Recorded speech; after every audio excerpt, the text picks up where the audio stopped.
The Rough Drafts podcast is sponsored by Unicorn.com, the world's premier esports betting site. Bet on your favorite games like CSGO, Dota 2, and League of Legends, and earn Unicoins through successful bets, or use Unicorn's exclusive Connect program, where you can earn Unicoins just by playing some of your favorite games. Use your earnings to enter Unicorn's raffles for exciting prizes like Logitech peripherals or CSGO skins. So join Chase and Walter and prove who really is the esports gambling expert. Unicorn.com. Log on today.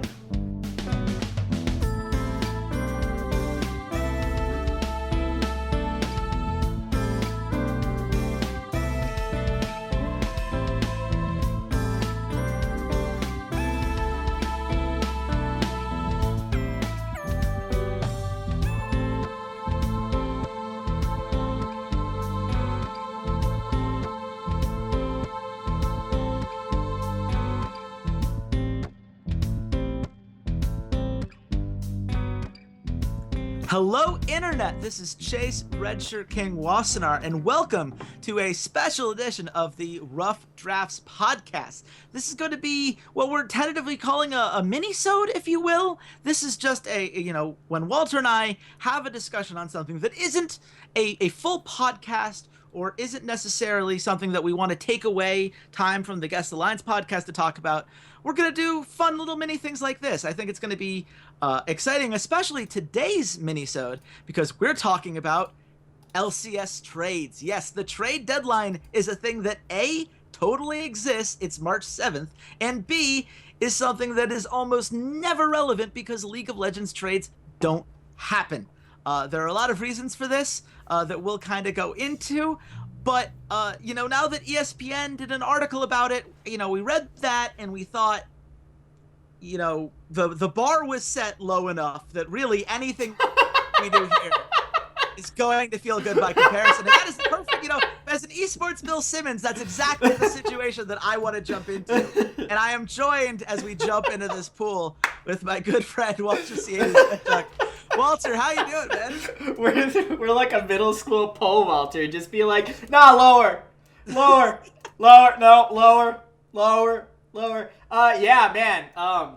ESPN is actually a majority of time a bastion for news journalism. I feel like they normally do pretty good, but sometimes they just man, their percentage on some of these types of articles is lower than DeAndre Jordan's free throw percentage. So yeah, it's hard to bat 1,000. We're aware that, God knows, we've had podcasts that we like less than some other ones, but this is the table has been set for us, and so we're going to try to come up with trades that would actually happen, or at the very least would be very interesting if they did happen. There are obviously factors to take into account. First of all, we don't know player salaries, so some of these deals might not make sense if we knew how much they would actually get paid.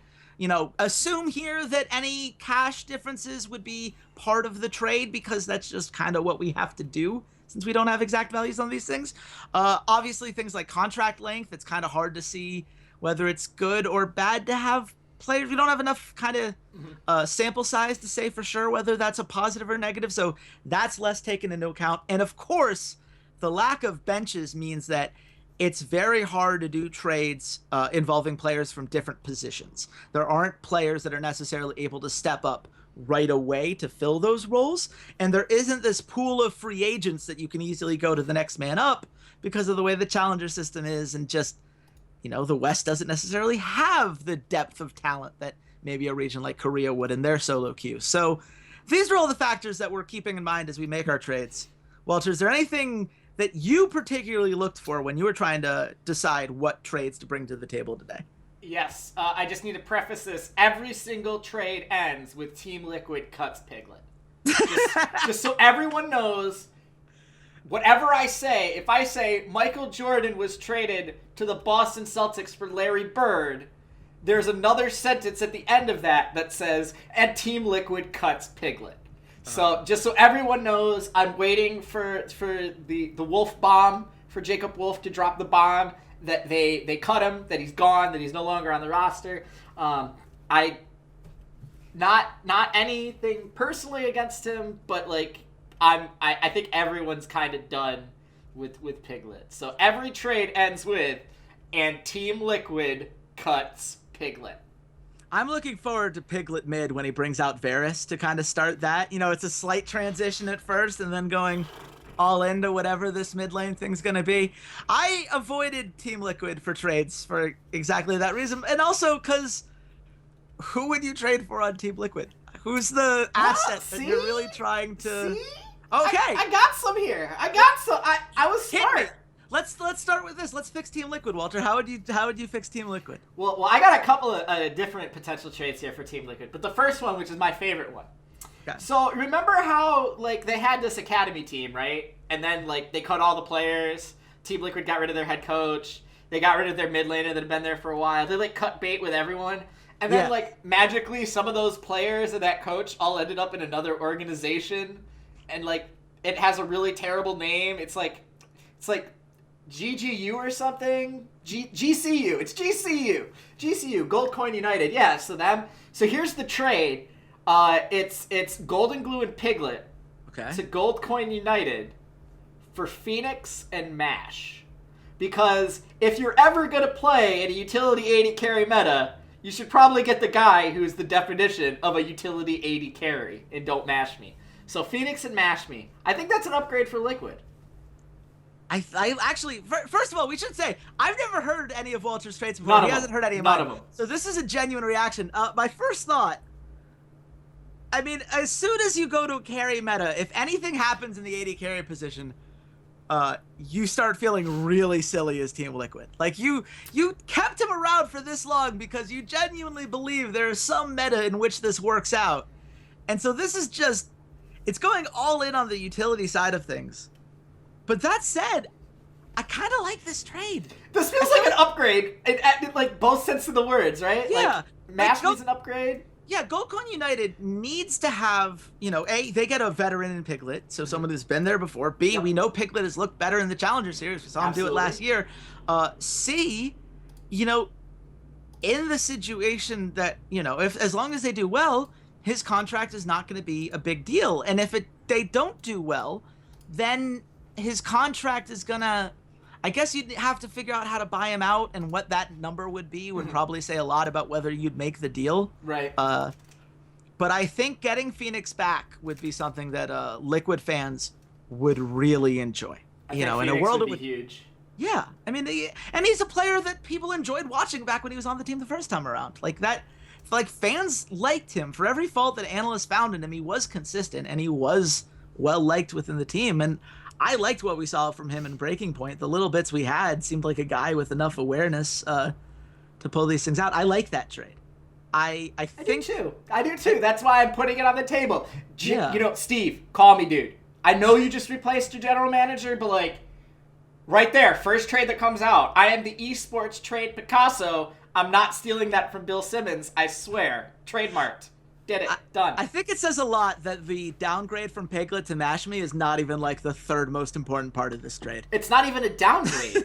It's not even a downgrade. And trust me, it's kind of weird to say, yeah, let me replace the Season 3 World Championship 80 carry with Don't Mash Me. It's a really weird kind of taste to it, but it works. It's good. Trust me. Trust me. Yeah. Well, you know, I've got a trade that I think is going to be good. Okay.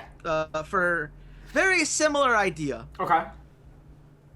I think that at some point we need to fix the things that we broke. You know, Phoenix getting back to Liquid, that's fixing a problem that they made for themselves. Absolutely. And I see in Europe there are two teams that should absolutely undo what they did this offseason. Maxlore for Memento. Why not? Like we can tell already. Like how bad has Knight missed having Maxlore around? A jungler that specifically tries to get the mid game going. That has been a force. Like Knight has just not looked the same without that presence. I feel like Giants would feel better having that consistency back in terms of how they want to play the early to mid game. Okay. And if you're Roccat, at least you get a jungler who knows how to smite an objective. Like he might might steal a Baron, which would be the first Baron Roccat got that didn't cost him a game this whole year. Like, already as a Roccat fan, I'm more excited about what goes forward. Like, it can't get worse, but how big of a downgrade could it be? I mean, so the one thing is you're in the same group, which means that if Giants gets better, that your chances of not going to relegation are worse. Sure. But you're not going to beat him anyway. It was a bad loss the last time you played him. Fair enough. You got to try something. Yeah, I get it. It seems like a weird swap, but I get it. I understand why you would do it. When you have no macro, you might as well go for someone who has a crazy high smite steal. Yeah, this to me just feels like trading Jay Cutler for like Phillip Rivers or something. Like I mean, they're the same person? Really? Like yeah, well, okay. Along that exact same line, I'm just going to throw out the second trade because it's very much in the same line. Okay. Apollo for Laud. Just let's fix it. Like, Laud looks so much better when Hakuo was around, and Apollo looks better when he plays with Xpecial because those bot lanes have synergy in a way that these current iterations of the bot lanes just don't. Okay. Their KDA and stat line are almost identical to each other right now, so if anything, it should be an upgrade for both teams because you get those synergies back again. So here's a counter trade, and I don't have this written down. Why not trade Stunt for Hakuo? I'm not sure. Because then Envious has like the upside for Stunt. You have some upside there, like a rookie. You bring Hakuo, you pair Laud and Hakuo back together. Because that's what you're trying to do. You're trying to pair Laud and Hakuo. But why does Dignitas want to get Hakuo for like what do they gain from that? Because they didn't want Apollo, they wanted Laud. Okay. They made the decision they wanted Laud over Apollo, so that's what I'm saying. Like they value Laud higher than Apollo, so why would they do a 1-for-1 trade again? If instead trade Stunt, you're like your your backup support, but he's got some upside. He was pretty good in the Challenger Series. Trade him for Hakuo, who, is probably the 9th best support in the league. You pair back up that bot lane that was really good and was really self-sufficient on Envious last split, and then you just let Keen and Someday and Chaser do their thing. I'm not opposed. I'm just not sure. I'm not sure Dignitas benefits enough from that. I'm not sure that. I think that if you get, Apollo, at least you say there, well, he and Xpecial have synergy together, and if he can develop synergy with Stunt, cool. If he doesn't, at least our bot lane has more consistency than it currently does. Whereas if you lose Stunt, like now you have Apollo Hakuo with Special. Yeah, I don't know what either of those bot lanes are. But you have Hakuo with Laud. That's the point that I'm trying to make. I guess, but instead of trading Laud, which is the asset that you valued more, you trade, a young talent as a support to Envious to bring back that steadying presence that already worked with the 80 carry that you value over the other 80 carry. So I like where you're going with it. I like where you're going with it. I'm just portraying another potential swap that I think makes more sense to Dignitas. I guess that's fair. And I mean, at the very least, I think it makes, Envious would love the upside that Stunt comes with. Because right now, that bot lane has no upside as it currently stands. Yeah. That their supports are pretty much set in stone right now. We know who Hakuo is. Yeah. I can see where you're going from on that. See? Hit me with another one, Ross. You're on a roll. So I got another Team Liquid one. Liquid one. So this obviously hinges on Team Liquid cuts Piglet and goes and gets literally any other 80 carry they want. Gold Coin United has 2 80 carries. They have Rikara and they have Mashme. Like, maybe one of those two. Maybe you just sign the end. Like, who knows? Some random 80 carry. Doesn't matter. And you trade Lorelo for either Someday or Flame. Now, if you trade him for Flame, you put Lorelo and Dardoch back together on Immortals, which that screams like Rush Hour 2, but just like a different pairing. Like, I don't know, like Turner and Hooch, maybe? Maybe that's what you call their combination. And I think that Reignover really succeeds when he has another Korean top laner that he can communicate with and that he can enable. And I think that putting him with Someday or Flame will enable them to carry a little bit harder than they would in their current situations. I just think that Reignover's a cleaner jungler than either Dardoch or Chaser, and I don't think Liquid's problems are with Reignover. I think he just doesn't have anyone that he trusts to go to their lane and get them snowballing and get them ahead. And if you give him either Someday or Flame, I think that does give him that one lane that he can go like, all right, this is my Huni version 2. Like, and both of them can play both types of champions. They can play tanks, they can play carries. So I think it gives them a little bit more flexibility, and their entire goal is to avoid relegations and maybe sneak in as a 6th seed. I don't think with Lorlo they like avoid relegations necessarily, or they even sneak into the playoffs. I think he's a good young talent, but like I think Liquid cares a lot about their perception and their standing in terms of like the fan base. Like you don't come out and go like, oh yeah, we're doing all these changes and like talk to your fan base like that unless you really care about their opinion. Right. And I think that they feel like they need to make the playoffs or make a move in order to keep their fan base from sort of fracturing and going off to all these other teams. So yeah, I'll say this. I like the Immortals version of this trade a lot more than the Dignitas, because Dignitas has gone so far all in on Someday. Yeah. I do not see a universe in which they're willing to part with him. That seems too cemented in stone. They've spent way too much time building around exactly him. I don't think they want to rework the wheel with Lorlo. But the Immortals one is more interesting to me because Immortals has a problem, which is that right now they're using up both of their import positions, and Pope Elder isn't playing the way that they need him to. Right. And mid lane is not a position where there's a ton of depth in the challenger scene that they can fall back to. You would almost certainly want an import there, which means they have to get rid of somebody. You know, if you were going to do something in the mid-season to make Immortals better, if there was some Korean mid laner that you felt strongly about, I make that trade in about 0.25 seconds. Without that incentive, I think that Lorlo is a skill downgrade from Flame. I think that the added synergy you get having Dardoch back with his former top laner, it doesn't fix a lot of their mid to late game team fighting issues that they have. It doesn't fix the fact that Cody's son is still a paperweight in the bot lane rather than, you know, someone that they can rely upon. So I don't think it does enough unless you have another Korean ready to go. This is a trade I could see happening between the spring and summer split. That would make a ton of sense. Liquid wouldn't want to make it right now. I just don't see why Immortals, who right now is on the verge of making the playoffs, would take a downgrade in the short term. You know, I think that playoff run matters to them, especially with Flame being a very marketable dude. But I do think there's a way that trade works. For sure. I think Flame is marketable, but I think there's way more marketability in Dardoch and Lorlo, like together. I think there's more marketability because we'll talk about this on another mini-sode that we're planning because there's a lot of marketing discussions. But I just think that like Immortals are marketing to the U.S. They're marketing to North America. They're not marketing to Korea. And while there's a large kind of Korean population in California on the West Coast that will, you know, attach themselves to Flame, I think that it's just a lot easier to get Dardoch and Lorlo's personalities across to the normal LCS viewer than it is for Flame.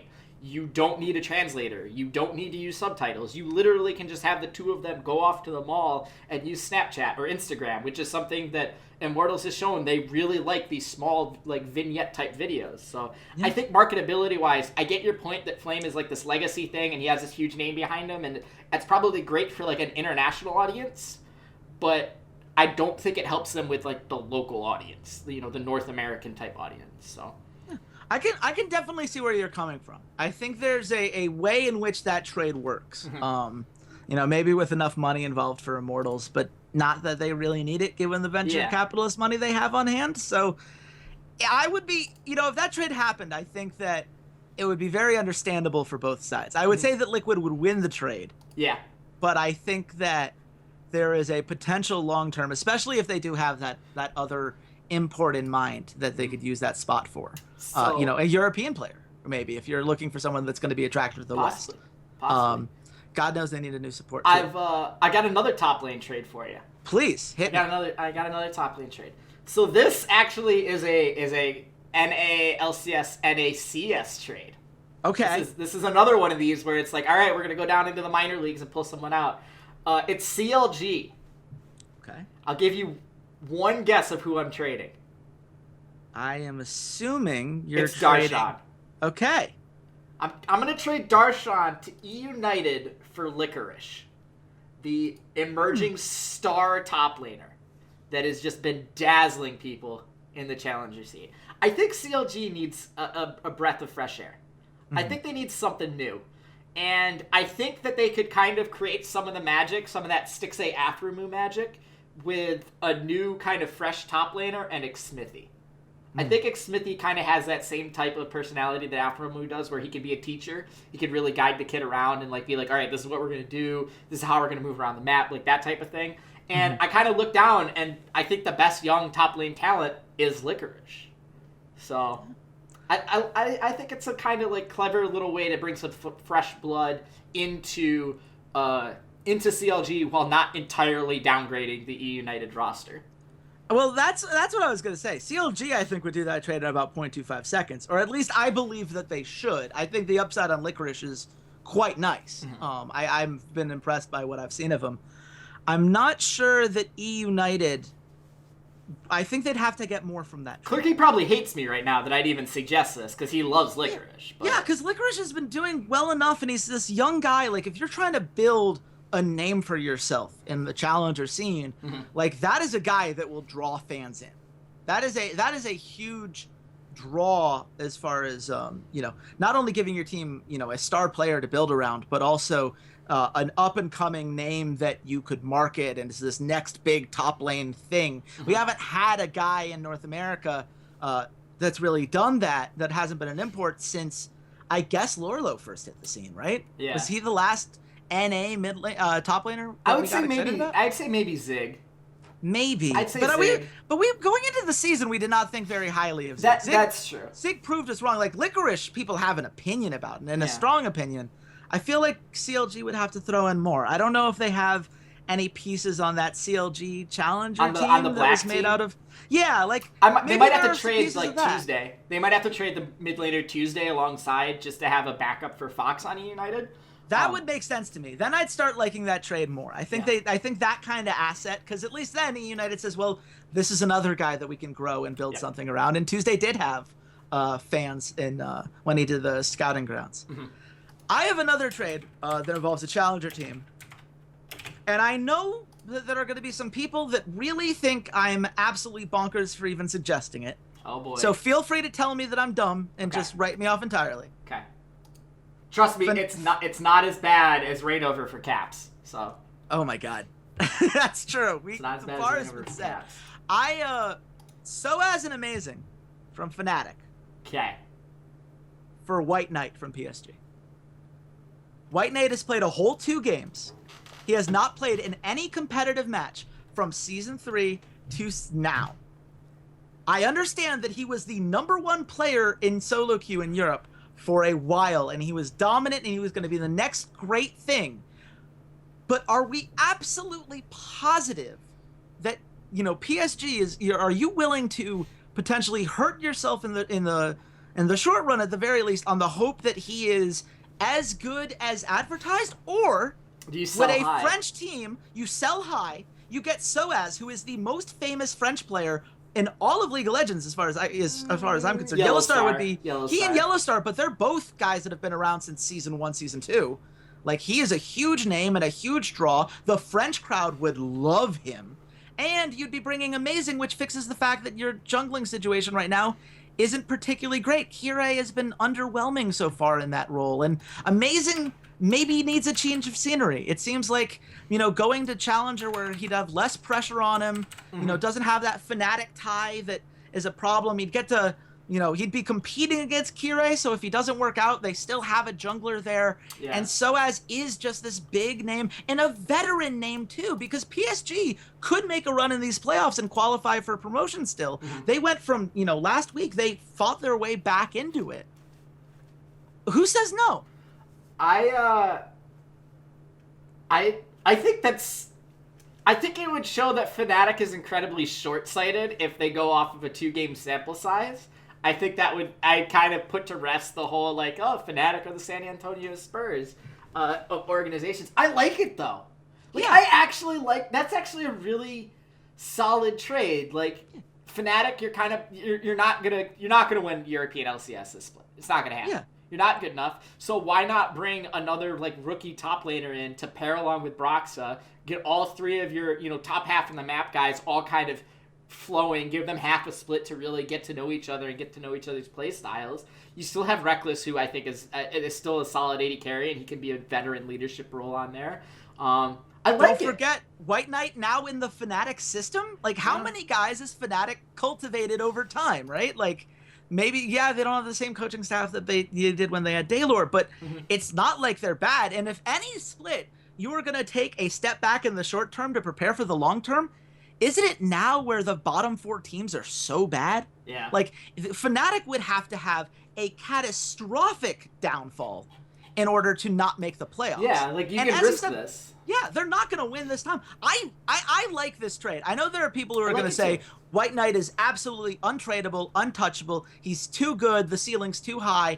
And that's very possible. But I think you'd be getting a lot of value if you're PSG right now, rather than hoping that you're good enough to make this guy as strong as it is. And you do bring more French people into Paris Saint-Germain is not irrelevant for their brand. The argument for that is if you bring in Ceades and Amazing on Origin last split, granted Power of Evil helped carry them, but kept Orient out of relegation. Like, yes, fought them through relegation, so they're good enough to go through the relegation tournament, which means they're probably good enough to go through the Challenger playoffs. I like the trade. I got a different trade though in Europe. Please. I'm not as low on Kire. I think he just is in the wrong situation. Okay. At Paris Saint-Germain, I just don't think he meshes really well with their talent. So I have him being traded to Splice for Trashy, and kind of a like both guys need a change of scenery. They're both kind of stagnating where they are. So let's just change the scenery, both of them, and see what happens. Kire would give Splice a little bit more punch in the early game, which I think is something that Wonder desperately needs. I think he actually needs a jungler that's like willing to gank, willing to put some pressure out on the map early on. And Paris Saint-Germain seems like they need a little bit more safety, and I think that's what Trashy would provide. He's a little bit more veteran shot-calling presence. He's a little safer jungler. Because they like to really kind of like sit back and just farm. They don't really want to like invade. They don't really want to like go off on these crazy Kanagakes. So it seems like two guys that are just in the wrong situation, that if they flopped, switched, they could be in, much better situations. First of all, I don't think that anyone should be surprised that a Challenger team with Blank and Pilot on it plays slow to farm. I think that was one of those, like, it should have surprised no one, yet it was somehow a surprise for all of us. I like that idea a lot. That is one of those perfect kind of change of scenery moves where I'm not sure that any of the guys, I don't think anyone loses that trade. Like, I feel like both guys have talent, have upside. We've seen both of them do well at a high level of play. They're just not quite fitting what their team needs right now. Yeah. I love that trade. That might be my favorite trade. That might be my favorite trade from you so far. I think that's a trade that makes a ton of sense for both sides. And and it's a shame that it's not going to happen because no one ever trades these things. Esports trade machine Picasso right here. There it is. I love it. Hit me with another one because you're on a roll, and also my next one is 2 combined. Okay. So this one isn't very good. This one's pretty mediocre. Okay. I've got Vitality. They got a couple players on their team they don't need. Okay. They're just taking up cap space. Yes. So let's just jettison both of them to a team that is actually a garbage chute. We're gonna send GBM and Hachani to Orient for cash, just straight up cash, just straight up, just take them. And it's because I think GBM is a massive upgrade over Nahun and could actually like help them win a game, maybe. Sure. And like Hachani is just like the tax. Like, yeah, you want GBM? Well, you gotta take Hachani. And I think Peke is like, all right, whatever. Like, I'm trying to figure out how Origin is gonna have enough funding to pay for both contracts and the amount of money that Vitality would need as compensation. Like, Vitality is the... Did I also just force Xpeke into a corner into selling his organization to a soccer team? No way! No way! I mean, thinking about that one. I would have loved that move in the preseason when they still could have affected things. I like the concept of it. Certainly Vitality would love nothing more. Honestly, if I'm Vitality, I might give them away without the cash compensation. You have to just buy them off of us. Just buy them off of us so you pay you pay us the buyout fee. You're paying the salary of whatever contract we sign them to, and we're not. Like, clearing that cap space alone is probably more valuable than keeping them on the team and not. That's kind of what I'm getting at, is just like buying them out of their like paying the buyout clause essentially instead of giving them a player. That's kind of what I'm getting at.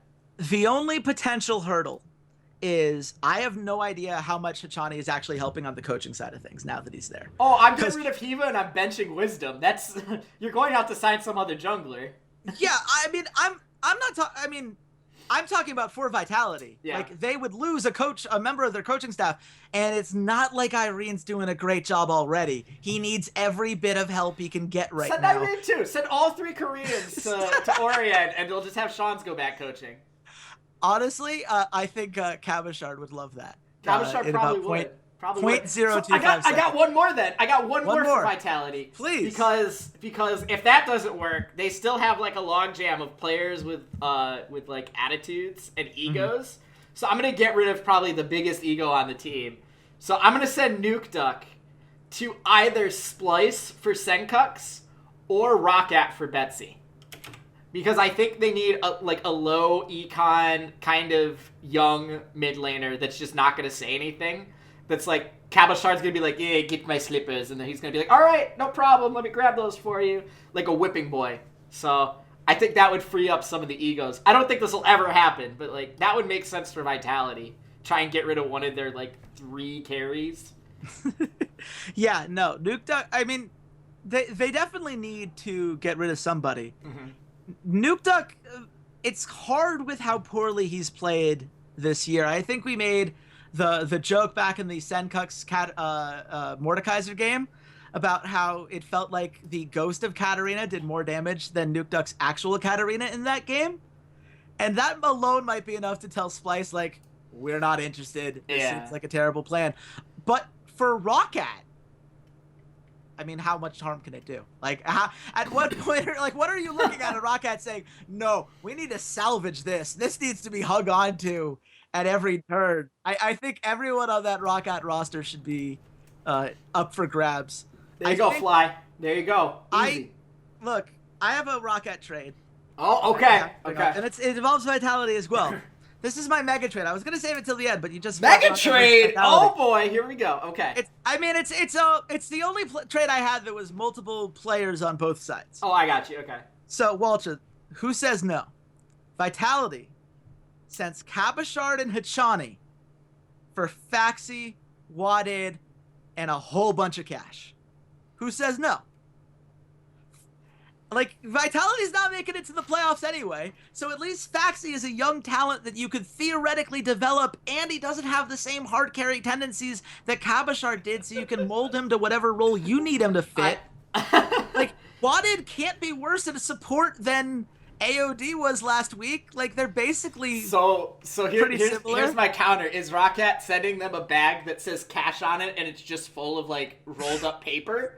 Is that what's happening? Because I don't think Rockat has cash. Do they have any cash?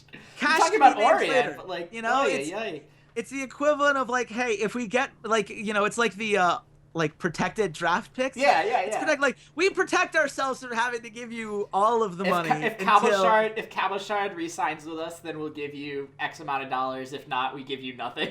Yeah, or at least a limited amount. Like, you put some caps on it. There's a way to make it. I mean, obviously, like, Cabashard is the best player in this trade, straight up. He's the most talented guy right now. Yeah. But he has had a down split compared to where he's been. He is a hard carry in a team that has too many hard carries. You have to try to get value off of him at some point, right? Like, at this point, what is he doing that is irreplaceable on Vitality? Absolutely nothing. No, I think it's a really smart trade. I actually like it. And adding Cabochard might be just enough for Roccat to squeeze by Giants. And for the record, enough.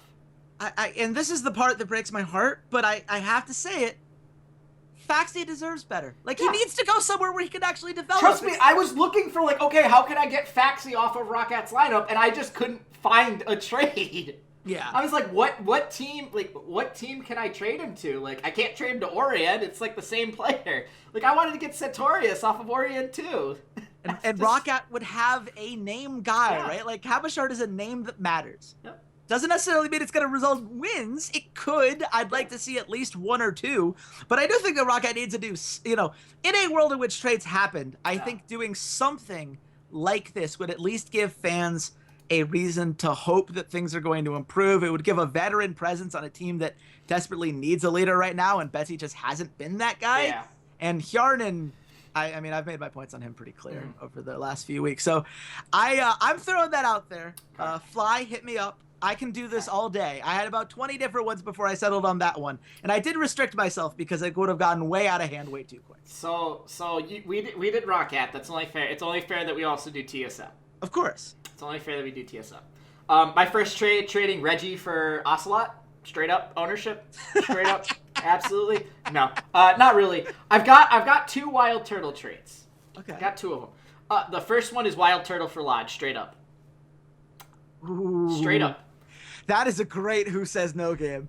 It's a really great Who Says No game, right? It feels like a game of chicken. It's like are you sure that Lod is better than Wild Turtle, or vice versa? That is Reggie and Slan or Odie have their hands inches apart from each other, like in the handshake about to clasp, and they're waiting for the other person to blink because they're like, I can't believe you're gonna say yes to this. Yeah, it's one of those, wait, if you're so willing to do this, what does that mean? What do you know that I don't? But both sides are thinking it at the exact same time. I mean, Wild Turtle is a guy who has somehow managed to have 1,000 kills over his career in this longevity, and yet got outplayed by Keith in the game in which that happened. But you're repairing him with Xpecial. Yeah. There you go. Like, it makes sense. There you go. It makes a weird amount of sense. And Lod is just like, a TSM needs something. Like, Lod, I think, can be better than Wild Turtle. He doesn't go to the front line on team fights. Yeah. He minimizes the potential damage, because right now, TSM is in much greater danger of hurting themselves than they are at being outplayed by the current crop. Listen, the Wild Turtle flank against Cloud9 was what won them that game. Let's be honest. I mean, that's the risk, right? Is that Wild Turtle, at the very least, is a more consistent playmaker. Mm-hmm. I kind of compare him to Big Play Ray Buchanan. That was a Falcon player back in 1998. We called him Big Play Ray because whenever you heard his name, it was a big play. Whether it was for your team or the enemy team, it was a big play. And I feel like Wild Turtle is exactly the same way. You watch him, and you know that something important is going to happen. You just don't know if it's going to be good or soul-crushing. Yeah. Like, it's just not clear. And I think that, I like that. What's the other one, though? The other Wild Turtle trade. I have one last trade after this, too. Okay. After this one. But these are my 2 TSM trades. Okay. Wild Turtle and the rights to double lift to CLG for Stix A. You want to break the internet? You just want to watch RCLG burn to the ground? Is that your plan?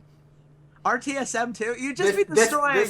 This is the CLG move. This is CLG going, I don't think we're going to make it to the World Championship this year. Let's bring the boy back. Let's bring him back home. Let's use these 2 guys that are giant personalities in League of Legends. Let's use them to build up our streamer base. We'll spend the entire MSI off season with Afromoo and Double Lift just streaming all day, bringing all that revenue. We'll do this entire thing. We'll do the whole I'm coming home redemption arc. And then if you sneak into the playoffs with him, great. If not, he's under you for next year, or he just retires as a member of CLG and he is a streamer for you. He's pulling in like 20,000 viewers every time he streams. Right. That would be massive for your brand. Because I think CLG's blowing up this roster after summer anyways. If they don't go anywhere, it's going to blow up. So...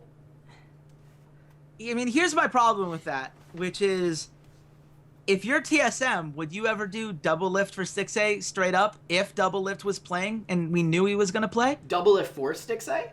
Yeah. Yes. What? Yes. What? Yes. I think you have forgotten how good double lift was last split. I think you have put a block in your memory. No. How much longer is double lift going to play, though? He just spent the last 6 months streaming, enjoying himself, not having to practice very hard. As much as he said sometimes, like, yeah, this kind of sucks, I wish I was more competitive and I could play League, how much longer do we have left? In all seriousness. You bring in Stix A now, you get, top 2, win this split, whatever. If you take top 2, you're almost guaranteed of just being on circuit points alone, being high enough that as long as you're top 4 in the summer, you're going to Worlds. Even if CLG wins the summer split because they got double lift and they go on some crazy tear, as long as you place like top 3 in both splits on circuit points, you're probably going to Worlds. And if not, you're better than everyone else to win through, that 3rd spot or that 4th spot. So I think this is just a long-term upgrade because you're really worried about how long is double lift going to be playing League of Legends and enjoying it. One thing, and I think TSM would look at this and say, double lift is our best chance to win Worlds right now. I think that TSM looks at what happened last year and says, we got put in the hardest group possible. Mm-hmm. We never got to play a best of series. We just had to do these best of ones, which are always rough and give us weird sample sizes or whatever else. This is how Albus Nox Luna gets through. Yep. I think that TSM genuinely believes that if you play that tournament 100 times, TSM makes it to the semifinals, half of them, or a third of them, whatever number you want to throw out there. Yeah. And if you believe that, then you have to run double lift back. Because you have to say, last year, things bounced against us every step of the way, and unless you believe something has fundamentally changed that would mix up those variables, I think that's just a huge risk to take that away, that potential to get back to that spot, which is the best TSM has ever, at least been projected to look. Now, the argument, of course, is that maybe TSM was never as good as TSM thought they were going to be, and I think that's an interesting argument and one that people are going to have to go back and forth on for a while. Certainly, double lift has had problem in international competitions before. It's such a big risk for TSM to say, because what you're essentially saying there is Season 8 Stix A will be better than Season 7 double lift. That is what you are banking on. I'm also banking on, I don't think Season 7 Stix A is that much worse than Season 7 double lift. Yeah. I think they're very close. So. I understand where you're coming from. I think that I think it's a very interesting who says no. Mm-hmm. I think that you could probably just get Stix A for double lift straight up if double lift was guaranteed to play. Mm-hmm. I guess you would throw in the rights to Wild Turtle just Either because. Or, like, yeah. I mean, you'd have to give Wild Turtle up right now because they don't have another 80 carry. Right. Which is the problem, and the problem with that is that that's then too much to pay. Because I think double lift for Stix A straight up would be a fair trade in a world in which double lift is playing because of all the factors you just said. I don't think you would have to throw Wild Turtle in if you knew for a fact that double lift was playing. Okay. And if TSM knows that double lift is playing, I don't think they see a need to give up 280 carries for one, and 2 personalities that, by the way, TSM would love to have streaming for them. Like, it's not like TSM is going, man, we don't know how to use Wild Turtle as a personality. Trading those 2 for Stix A, though, is the ultimate, we're in win-now mode, we are going for a title. Like, today, if they were doing it, we're going to go to MSI, we're going to win at MSI, and we're going to set us up for the summer where we're, a top 3 team in the world. Yeah. I don't think that narrative happens with Wild Turtle as their 80 carry, because double lift isn't coming back. Double lift's not going to magically show up in week 8 and be their starting 80 carry and go on a run in playoffs. It's just not going to happen. Yeah. I mean, I'm imagining a world in which this happens and we're at week 4 of the summer split and CLG's A-no because double lift is playing like the MVP year that he had, and you're just hating life, the universe, and everything. And why did we give him up? He's so good. I don't know. It's hey man, it's interesting. It's what happens when you do fake trades. I've got 2. Yeah, what else you got for last me? Trades. I'm combining these last ones. Okay. This is the Meteos section. We saw Meteos last week. Looked good. Okay. That is a solid jungler right there. Okay. Cloud9 has no place for him right now. There is nothing that he can do. He's on Phoenix One. He's been loaned. Oh, he's only loaned. Okay. It's a loan. Okay. So that's the first trade, by the way. Inori for Meteos, make it official. Because we don't know Inori's going to be able to come back.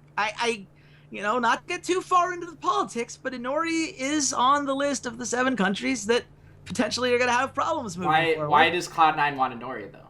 Because Inori, I think, is a young jungler with huge upside, just like Contracts. They can compete against each other. I think they could both learn from each other. Okay. I think that, Inori is at the very least an asset with more upside than Meteos, who's a more established veteran. And they don't really need another veteran voice. They have tons of veteran leadership in Cloud9. What they don't necessarily have are a bunch of young, moldable guys. And so it would kind of give an insurance policy if the meta ever shifted away from Contracts or particularly towards Inori, or if they ever needed to make another move at some point, or they didn't want to re-sign somebody at a certain rate. It just gives a lot of flexibility for Cloud9, and more flexibility than they currently get from Meteos, which is doing absolutely nothing for them outside of this one loan. Okay. So that would be the theory behind that.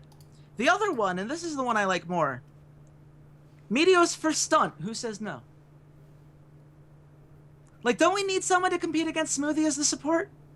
Don't we want someone with upside like that in that position? And wouldn't Dignitas feel better having a guy like Inori that can maybe get someday ahead more actively rather than the incredibly passive play we're seeing from Chaser right now? Wait. So you're trading Meteos to Phoenix One, so now Cloud9 has Inori. These are 2 different trades. Oh, 2 different trades. So the first trade is Inori for Meteos straight up. Okay. The second option is Meteos for Stunt straight up.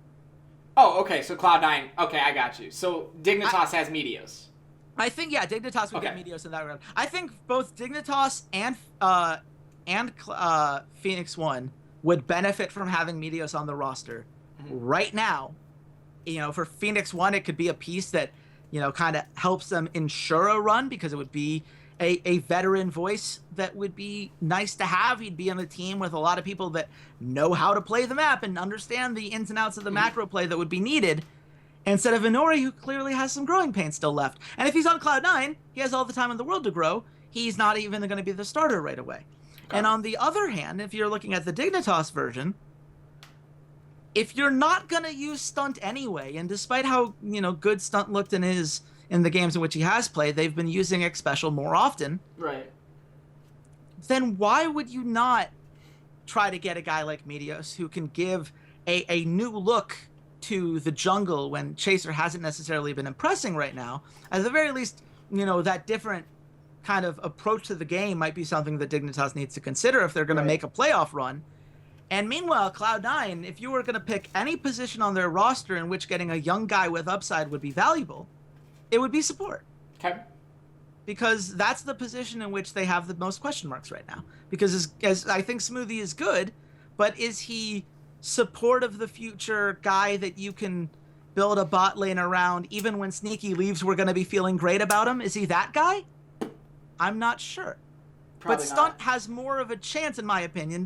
He has more upside potential. He has more untapped potential than we've seen maybe from Smoothie. Though I understand already there are Cloud9 fans in the comment section saying, "You're crazy, Smoothie's talented, he's still young, he's got so much to learn." And that may be true. He had a big leap from Let me just remind you, like, a month and a half ago, you were the same person saying all those things when I was saying I didn't think Smoothie was good enough. So I think Stunt is also, it's just a second option, right? It's flexibility for Cloud9. I don't think Meteos is ever going to play again for Cloud9, but I think Stunt or Inori could.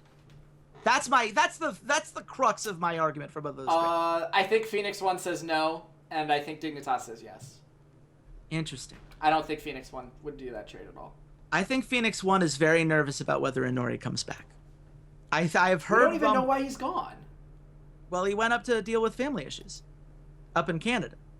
Oh, okay. He's not in the country right now, and he, is currently dealing with family issues that we don't know how long they're going to be or what effect that's going to have on him mentally.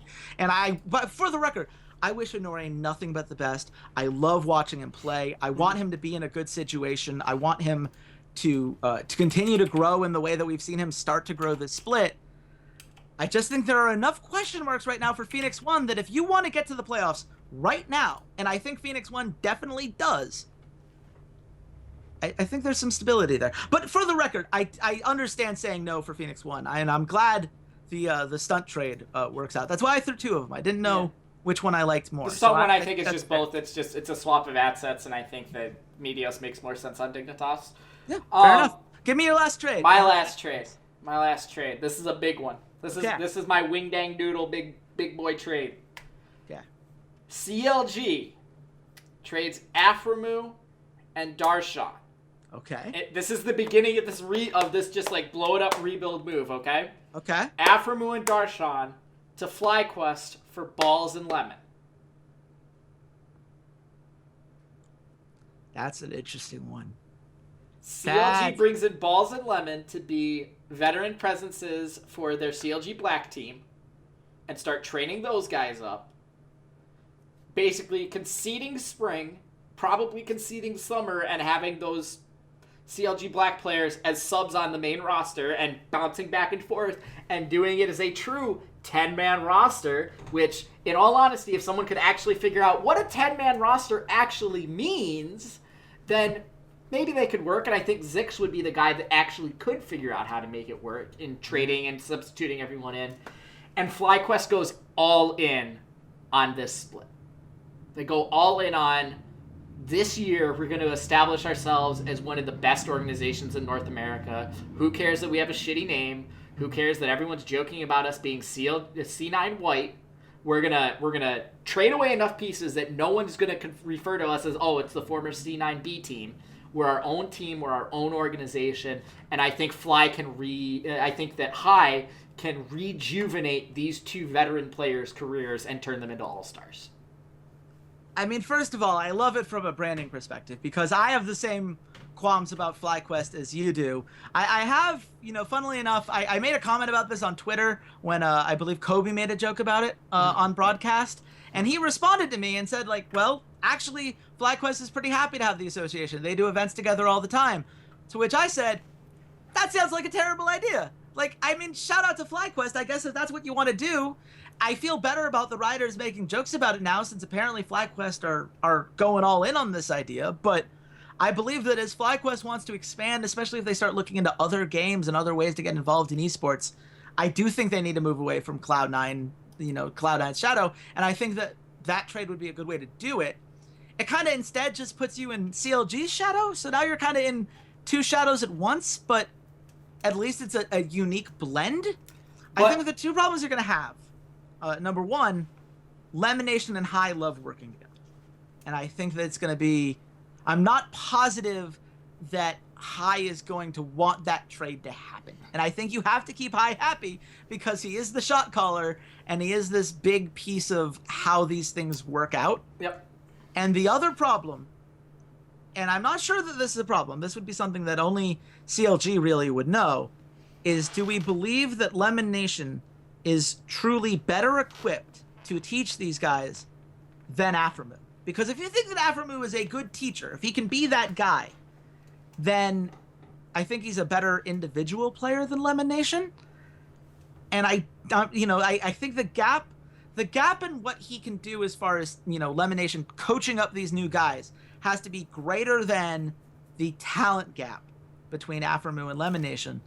And I just don't know, maybe Aframu is someone who wants to take on that kind of role. Maybe he's already doing this and they don't need Lemon Nation to fill that spot. But if he doesn't, then I like this trade. So here's my counter. Counter to your first point, I don't care. I don't care whether you like it or not, High. Because let me put it this way. Darshan, at the peak of his career, was a better player than Balls at the peak of his career. Darshan has shown that he can play literally any champion in the top lane, literally any meta, and he always has that off chance of, if you really need it, desperately, you throw him on a Jax, you tell him to go split push the enemy team into submission, and it works. He's done it with Nasus before, he's done it with Fiora. There's always that ace up Darshan's sleeve. Talking about the bot lane, I'm bringing Aframu to pair him with Altec because of the work that he did with Stixay. I think that Altec and Lemon Nation is just a mediocre bot lane. It's not like they're trying to do anything super cheesy like when Sneaky and Lemon Nation came into the league and Lemon Nation was picking, Zyra and Ashe to make up for Sneaky's deficiencies. They were, he's not highlighting what LTech is good at. They're just sort of letting their two side lanes kind of wither away while it's High and Moon making all these plays in the mid lane. By adding Aphromoo, by adding Darshan, you're now adding solid bookends that are veteran presences that have been around High before. They're friendly with him. They've, participated in events. They know who he is, and they know the type of shot caller he is and the type of person he is. You're basically just giving him two better versions of the players he already has. And I don't think FlyQuest is good enough. I don't think High and Moon are good enough to carry the other three players they currently have around them past the Cloud9 of the world, past the TSMs. What happens when Immortals or Dignitas do finally figure things out and can make a surge? What happens if Echo Fox figures something out? I think High and Moon are playing way above their station right now. I think they're playing astronomically above their station. High probably more so than Moon. And the second High falls back to Earth, who takes up the slack? I don't think Alltech and Elimination is good enough to pick up that slack because I don't think they're playing together in an appropriate way. And I don't think Balls is good enough to take up that slack. I think Balls is a good supplementary player. But if you add Aphromoo, someone who's shown that he can play to the strengths of his AD carry, that can make up for some of the deficiencies of his AD carry, who is an excellent roamer and is another piece that High can now dictate around the map as he roams, as his jungler roams, and now as his support roams. And you have Darshan, who can play a myriad of styles, and it seems like anytime he changes teams, he gets kind of a little burst of energy, and he gets better, and shows up for probably 6 months where all of a sudden he's a really good player, and we're like, man, why did Dignitas ever get rid of him? Why did he go to CLG? That happened. So I think both of them need change of scenery. And I honestly think for CLG, bringing in Balls and Elimination is just a stopgap. It's just, let's just bring in a couple guys. We need to fill some bodies. We need some veterans in the office. And I think Zix and Elimination can work wonders together. I think Lemon can learn a lot about what it takes to actually be a solid coach. I think they can use that. I think he has a lot of knowledge that he can impart onto the youngsters on CLG Black. I think that CLG and FlyQuest are two organizations that are going in different directions, and both of them just need to accept that and move on with the process, essentially. I could definitely see it. I mean, the one thing we do have to keep in mind, right? Lemonation has been a coach before. He was formerly the coach of Cloud9, so he does have experience with that. And we don't know what role he currently has on Moon's development. And the one thing, if you're FlyQuest, you cannot mess with anything that has gotten Moon to where he is, because the gap between Moon now and the Moon that we watched back when he was on NRG is such a massive gap. And that's something FlyQuest cannot afford to lose. Sure. If you believe you can hold on to it and make this trade, then I like the trade. I think that there's definitely a lot of interesting moving pieces around, and I do like the idea of CLG re-examining this roster, because at some point, the fact that they don't really try for the first 4 weeks has to come back to haunt them. And I know, right now, we just saw week 5, and everyone's like, oh, CLG looked great this week. And that's true. They did look a lot better in week 5. But that's 1 week sample size. And the 4 weeks before that tell us, let's not, how confident do you really want to be here, guys? Yeah. I definitely... I like this idea. I like all of the ideas we brought up here. I think they're all at least interesting. I didn't hear anything that made me want to take a hammer to any part of my body, so that was nice. I think hopefully you guys enjoyed it. It's not really a mini-sode at this point, so scratch that whole thing. But if you want bonus episodes like this, please do let us know in the comments section. Give us a like so we know that this is the kind of content you want to see more of. Of course, you should also be following us on social media. I am at RedShirtKing. Walter, where can the nice people at home find you? You guys can tell me what a genius I am at Ceades_LOL. Perfect.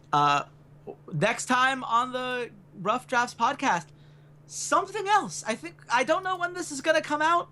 There's a bonus episode coming. Obviously, Guess the Lines every Tuesday and every Wednesday and Thursday, I should say. So stick up with that. And until next time, bye, Internet. Hey there, Ceades here. Thanks for checking out the podcast. And if you enjoyed today's episode, consider supporting us at www.patreon.com/roughdraftspod. For just $1 a month, you can join your fellow listeners in our patron-only Discord channel. and help keep the content coming, or join our VIP club where $1 a show or $8 a month gets you first priority on all patron content like our patron-only Q&As. And check us out on all of our social media, Twitter @RoughDraftsPod, Facebook.com/RoughDraftsPod, SoundCloud.com/esportsroughdrafts, as well as on iTunes and YouTube by just searching for the Rough Drafts Podcast. Thanks for listening, and goodbye, Internet.